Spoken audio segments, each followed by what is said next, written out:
6666 آیتیں قرآن میں ہیں اور آئی ہیں میرے نبی پر جبریل کے وسیلے سے. جب بھی کوئی آیت آئی کیا میرا نبی کھڑا ہوا؟ ایک مرتبہ بھی نہیں کھڑا ہوا, ایک مرتبہ بھی نہیں کھڑا ہوا. میرا نبی قرآن کے لیے کھڑا نہیں ہوا, لیکن جب سجدہ آئی ہے میرا نبی اٹھ کے کھڑا ہوا ہے. بس بس میرے عزیزو,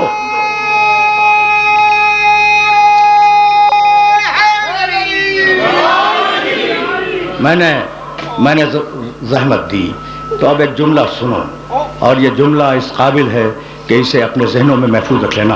ابھی میں مصائب تک پہنچا نہیں. شہزادی سمجھ میں آ گئی؟ رسول کی بیٹی, بھائی رسول کی بیٹی. اچھا تو بیٹیاں تو تمہارے گھروں میں بھی ہیں, تمہاری بیٹیاں تمہارے لیے رحمت, میری بیٹی میرے لیے رحمت. بس ہے تو یہی, البنات رحمت والبنون نعمت. پیغمبر اکرم کا فرمان ہے کہ بیٹیاں رحمت ہیں, ہے نا؟ تو اگر تمہارے گھر میں بیٹی ہے تو تمہارے لیے رحمت ہے, میرے گھر میں اگر بیٹی ہے تو میرے لیے رحمت ہے. طے ہو گئی بات. ہر باپ کے لیے اس کی بیٹی رحمت ہے. اب میرا جملہ اگر برداشت کر سکو تو برداشت کرنا. محمد رسول اللہ اس انسان کا نام ہے جو عالمین کے لیے رحمت ہو جائے, جو عالمین کے لیے رحمت ہو اس کا نام ہے محمد, اور جو محمد کے لیے رحمت ہو اس کا نام ہے فاطمہ زہرا.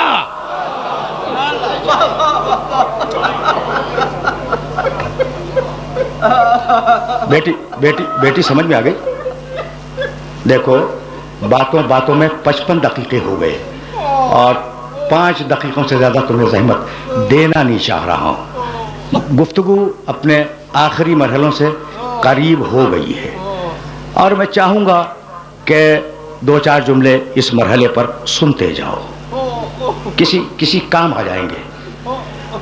میں نے یہ جو 55 دقیقے اپنے نبی کا تذکرہ کیا تو کیا بھول گئے؟ قل ان کنتم تحبون اللہ فاتبعونی یحببکم اللہ. اگر اللہ سے محبت ہے تو محمد رسول اللہ کی پیروی کرو, اللہ تم سے محبت کرے گا. وَلَكُمْ فِي رَسُولِ اللَّهِ أُسْوَةٌ حَسَنَةٌ. دیکھو یہ جو ہمارا رسول ہے یہ تمہارے لیے نمونہ عمل ہے. یہ جیسی نماز پڑھے ویسی نماز پڑھو, یہ جیسا روزہ رکھے ویسا روزہ رکھو, یہ جیسا حج کرے ویسا حج کرو. ٹھیک ہے نا؟ یعنی رسول جو کر دے وہ حجت ہے. ٹھیک. بہت سی نمازیں ایسی ہیں جو کچھ زور سے ہیں کچھ آہستہ ہیں. ٹھیک ہے نا؟ اچھا, مرد کے لیے حج میں احرام ہے, عورت کے لیے احرام نہیں ہے. مرد کے لیے سونا پہننا حرام ہے, عورت کے لیے مستحب ہے, زیور کی صورت میں مستحب ہے. تو کتنے فرق ہیں عورت اور مرد کے احکام میں. اور قرآن کہتا ہے کہ محمد رسول اللہ کی پیروی کرو, تو سارے مرد تو پیروی کر لیں گے, کیا عورتوں کے لیے دین ناقص ہے؟ تو جس طریقے سے محمد رسول اللہ مردوں کے لیے نمونے عمل ہے, اسی طریقے سے میرے رسول کی بیٹی عورتوں کے لیے نمونے عمل ہے. سمجھ رہے ہو بات کو؟ جس طریقے سے میرا نبی مردوں کے لیے نمونے عمل ہے, اسی طریقے سے میرے نبی کی بیٹی عورتوں کے لیے نمونے عمل ہے. تو اب مجھے کہنے کی اجازت دینا کہ رسول ہی کے زمانے میں رسالت کا ایک رخ سیدہ انجام دے رہی ہے, ہدایت کا ایک رخ سیدہ انجام دے رہی ہے. رسول مردوں کو اپنا اسوہ بتلا رہے ہیں, اپنا عمل بتلا رہے ہیں. سیدہ رسول کے نیابت میں عورتوں کو اپنا نمونہ عمل بتلا رہی ہے. تو یہ جو رسول بیٹی کو دیکھ کر کھڑے ہو جاتے تھے تو یہ کوئی باپ کی محبت نہیں تھی, بلکہ ایک ہادی دوسرے ہادی کا احترام کرتا تھا. تقریر اس مرحلے پر اختتام پذیر ہوئی اور اب اس سے زیادہ زحمت نہیں دوں گا, لیکن جہاں لے آیا ہوں وہاں تم سے ایک سوال ضرور کروں گا. یہ کون ہے جو نیابت رسول میں عورتوں کے لیے فریضہ ہدایت کو انجام دیتی ہے؟ یہ بیٹی کون ہے جو رسول کے لیے رحمت ہے؟ بھائی یہی تو صورتحال ہے نا. اچھا, یہ ہے کون؟ سیدۃ نساء العالمین, عالمین کی عورتوں کے سردار ہے. کیا کمال کی بات ہے. میرے نبی نے کیا مستحکم جملہ فرمایا ہے. 3 طریقوں سے یہ روایت آئی ہے میرے نبی سے, انہا سیدۃ نساء العالمین, یہ عالمین کی عورتوں کے سردار ہیں. انہا سیدتو نسائل جنہ، یہ جنت کی عورتوں کے سردار ہیں. انہا سیدتو اہل الجنہ، یہ جنت والوں کے سردار ہیں. تو وہ بیٹی جو اپنے باپ کے لیے رحمت ہو، جنت کی عورتوں کی سردار ہو، جنت والوں کی ملکہ ہو، رسول جس کو دیکھ کے کھڑے ہو جایا کریں. بتلاؤ کہ رسول کے انتقال کے بعد اس بیٹی پہ ایسی کون سی مصیبت آئی؟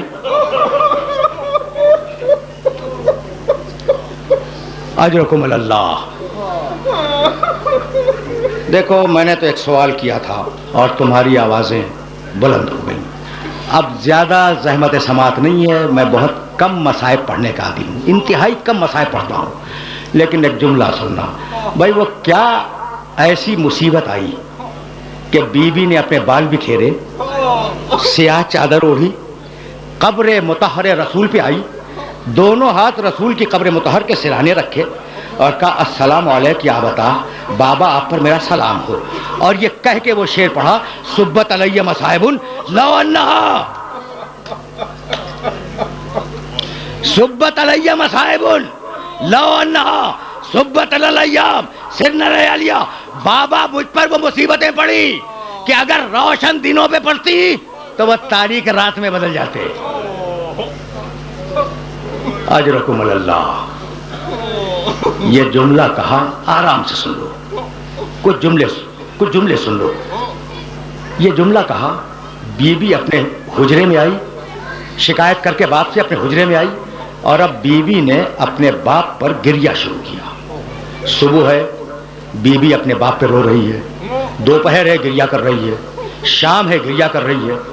ایک دن بیوی اپنے مسند سے ٹیک لگائے ہوئے لیٹی تھی، اتنے میں علی آئے. بنت رسول آپ پر میرا سلام ہو. اور بنت رسول سننا بھائی، مدینے والوں نے آپ کو سلام کہا ہے اور کہا ہے کہ آپ اپنے رونے کے لیے کوئی وقت معین کر لیں، اس لیے کہ آپ کے رونے سے ہمارے کاروبار دنیاوی میں خلل پڑتا ہے.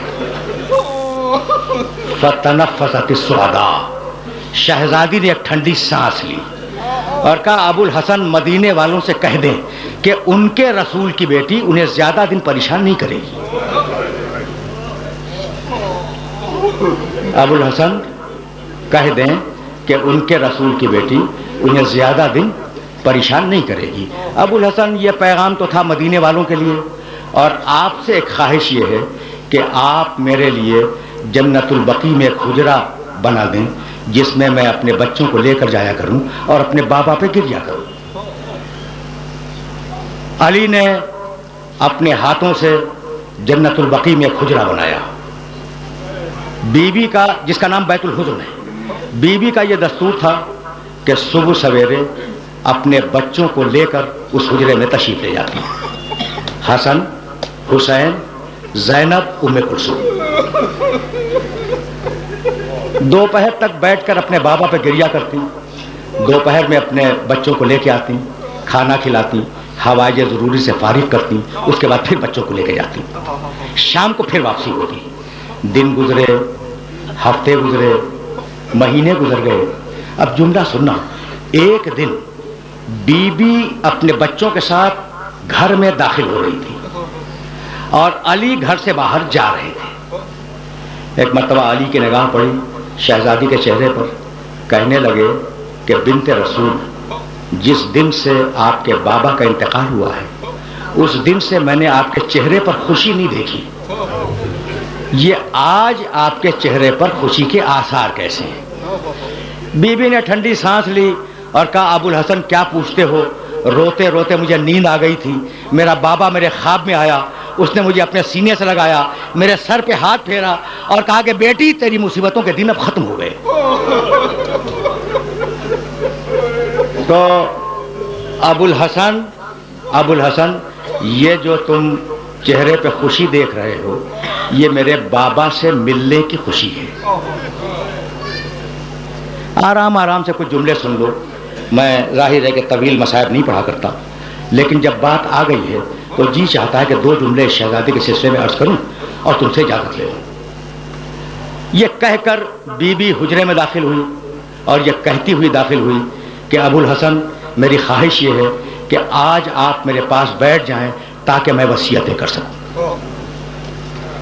علی باہر جا رہے تھے، پلٹ آئے، حجرے میں آئے، کہا ابو الحسن دونوں بچیوں کو کنیز کے حوالے کرتے ہیں تاکہ بچیاں کنیز کے ساتھ چلی جائیں، مجھے آپ سے وصیتیں کرنی ہیں، اور دونوں بیٹوں سے کہیں کہ جائیں نانا کی قبر مطہر کی زیارت کے لیے۔ بچیاں گئیں کنیز کے پاس، حسن و حسین گئے نانا کی قبر کی زیارت کے لیے۔ شہزادی نے کہا ابو الحسن دروازے کو بند کر دیں۔ علی نے دروازہ بند کیا، آ کر شہزادی کے پاس بیٹھ گئے، کہا بنت رسول اپنی وصیتیں بیان کریں۔ کہا ابو الحسن میری پہلی وصیت تو یہ ہے کہ اگر میری خدمت میں کوئی تقصیر ہو گئی ہو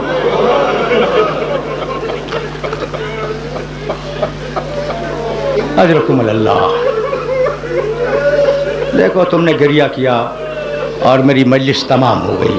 ابو الحسن اگر میری خدمت میں کوئی تقصیر ہو گئی ہو تو آپ قیامت کے دن کوئی مواخذہ نہ کیجیے گا، یہی معاف کر دیں۔ کہا نہیں بی بی تم سے آج تک کوئی تقصیر نہیں ہوئی۔ کہا ابو الحسن میری دوسری وصیت یہ ہے کہ میرے مرنے کے بعد میرے چھوٹے چھوٹے بچے یتیم ہوں گے، اگر ان سے کوئی لغزش ہو جائے تو ان سے ڈانٹ کے بات نہ کیجیے گا۔ علی کانپنے لگے، کہا بنت رسول تمہارے بچے صاحبان تطہیر ہیں، ان سے کسی غلطی کا امکان نہیں ہے۔ کہا ابو الحسن میری تیسری وصیت یہ ہے کہ میرا جنازہ رات کی تاریکی میں اٹھایا جائے اور میرے دشمنوں کو میرے جنازے میں شرکت کی اجازت نہ دی جائے۔ اور ابو الحسن میری چوتھی اور آخری وصیت یہ ہے کہ میرے دفن کرنے کے بعد مجھے بھول نہ جانا، کبھی کبھی میری قبر پر سلام کے لیے آتے رہنا۔ اجرکم اللہ۔ صدائیں بلند ہو گئیں اور اب ظاہر ہے کہ میں تقریر کو اپنے مرحلے پہ لے آیا، اب اس سے زیادہ زحمت سماعت نہیں دوں گا۔ علی نے وصیتیں قبول کی۔ ایک مرتبہ علی نے رو کے کہا کہ بنت رسول تمہاری وصیتیں تو میں نے قبول کی، لیکن اب میری بھی کچھ وصیتیں ہیں، انہیں قبول کرو۔ پہلی وصیت تو یہ ہے کہ میں جب تمہیں بیاہ کے لایا تو میں مفلس تھا، تمہاری خدمت کا حق ادا نہ کر سکا، تو اپنے بابا سے میری شکایت نہ کرنا۔ میری دوسری وصیت یہ کہ اپنے بابا کو میرا سلام پہنچا دینا اور انہیں بتلا دینا کہ ان کی امت نے میرے ساتھ کیا کیا۔ اور میری تیسری اور آخری وصیت یہ کہ میں مرنے کے بعد بھی سلام کے لیے آتا رہوں گا، لیکن شرط یہ کہ جب بھی سلام کروں اپنے کانوں سے جواب سلام سنوں۔ بی بی نے وصیتیں قبول کی۔ علی و فاطمہ، راوی بیان کرتا ہے، علی و فاطمہ بیٹھے ہوئے گریہ کر رہے تھے کہ اتنے میں زور زور سے دروازہ پیٹنے کی آواز آئی۔ بس آخری جملہ سننا اور مجھے اجازت دینا۔ شہزادی نے کہا ابو الحسن دیکھیں کہ یہ دروازے پہ کون آ گیا۔ علی نے پکار کے پوچھا دروازے کے باہر کون ہے؟ ایک مرتبہ روتے ہوئے بچوں نے آواز دی کہ بابا ہم آئے ہیں۔ ایک مرتبہ علی قریب گئے، دروازہ کھولا، دیکھا کہ حسن حسین دروازے پہ کھڑے ہیں اور رو رہے ہیں۔ کہا بیٹو میں نے تو تمہیں نانا کی قبر کی زیارت کے لیے بھیجا تھا، یہ تم اتنی جلدی کیسے آ گئے؟ تو دونوں بچوں نے رو کے کہا کہ بابا جب ہم نانا کی قبر پہ پہنچے تو ابراہیم خلیل اللہ کی آواز آئی کہ یا رسول اللہ فاطمہ زہرا کے یتیم آ رہے ہیں۔ تو بابا کیا ہماری اماں دنیا سے گزر گئی؟ اجرکم اللہ، اجرکم اللہ۔ آپ نے گریہ کیا، تقریر تمام ہو گئی۔ اب آخری جملہ عرض کر رہا ہوں۔ علی و فاطمہ نے وصیتیں کی اور اب علی باہر آئے، علی باہر آئے، مسجد میں بیٹھ گئے۔ شہزادی نے کنیز سے کہا یہ میری تقریر کا آخری جملہ ہے، تم نے گریہ کیا، مجلس تمام ہو گئی۔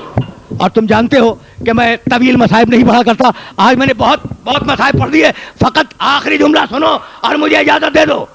علی مسجد میں آ کے بیٹھ گئے۔ بی بی نے کنیز سے کہا کہ میں اب حجرے کو بند کر رہی ہوں، جب تک ذکر الہی کی آواز آتی رہے اس وقت تک سمجھنا کہ میں زندہ ہوں، اور جب ذکر الہی کی آواز بند ہو جائے تو جا کر علی کو اطلاع دے دینا۔ کنیز دروازے کے باہر بیٹھ گئی۔ ایک مرتبہ ذکر الہی کی آواز بند ہوئی، کنیز دوڑتی ہوئی مسجد میں آئی، ہمت نہیں ہے کہ علی سے کچھ کہہ سکے۔ ایک مرتبہ کنیز نے سر سے چادر کھینچی اور علی کے قدموں پہ ڈال دی اور کہا مولا انا للہ و انا الیہ راجعون، انا للہ و انا الیہ راجعون. فقط دو جملے، فقط دو جملے. اجرکم اللہ، اجرکم اللہ. تم نے گریا کیا. مجلس اپنے آخری مرحلے میں داخل ہو گئی. علی آئے، غسل دیا، کفن پہنایا، جنازہ تیار کیا. یہ ہے میری تقریر کا آخری جملہ. جب جنازہ تیار ہو گیا تو ایک مرتبہ آواز دی، یا حسن یا حسین یا زینب یا ام کلثوم ہلموا الی زیارت امکم. تمہیں کچھ معلوم ہے کہ ان بچوں کی عمریں کیا تھیں؟ حسن 7 سال کے تھے، حسین 6 سال کے تھے، شہزادی زینب 4.5 سال کی تھی، شہزادی ام کلثوم 2.5 سال کی تھی. آواز دی جنازہ تیار کر کے کہ حسن اپنی ماں کا آخری دیدار کرو، حسین اپنی ماں کا آخری دیدار کرو، زینب ام کلثوم اپنی ماں کا آخری دیدار کرو. گھر کی کنیز بیان کرتی ہے کہ 2 بچے دوڑتے ہوئے ماں کے پاس آ گئے. حسن آئے، ام کلثوم آئی، اور 2 بچے دروازے پہ کھڑے رہے. حسین کھڑے رہے، شہزادی زینب کھڑی رہی. علی نے آواز دی بچوں تم بھی تو آؤ. حسین نے رو کے کہا کہ بابا ہم اس وقت تک نہیں آئیں گے جب تک اماں ویسے نہ بلائے جیسے مریم نے عیسیٰ کو بلایا تھا. بس یہ سننا تھا کہ فاطمہ زہرا کے بندے کفن ٹوٹ گئے. ایک ہاتھ نے حسین کو بلایا، ایک ہاتھ نے زینب کو بلایا. دونوں بچے آ کر ماں کے سینے سے لپٹ گئے. ایک مرتبہ جبریل نے آواز دی کہ یا علی بچوں کو ماں سے الگ کرو ورنہ کائنات میں زلزلہ آ جائے گا. وَسَيَعْلَمُ الَّذِينَ ظَلَمُوا أَيَّ مُنْقَلَبٍ يَنْقَلِبُونَ رَبَّنَا تَقَبَّلْ مِنَّا إِنَّكَ أَنْتَ السَّمِيعُ الْعَلِيمُ.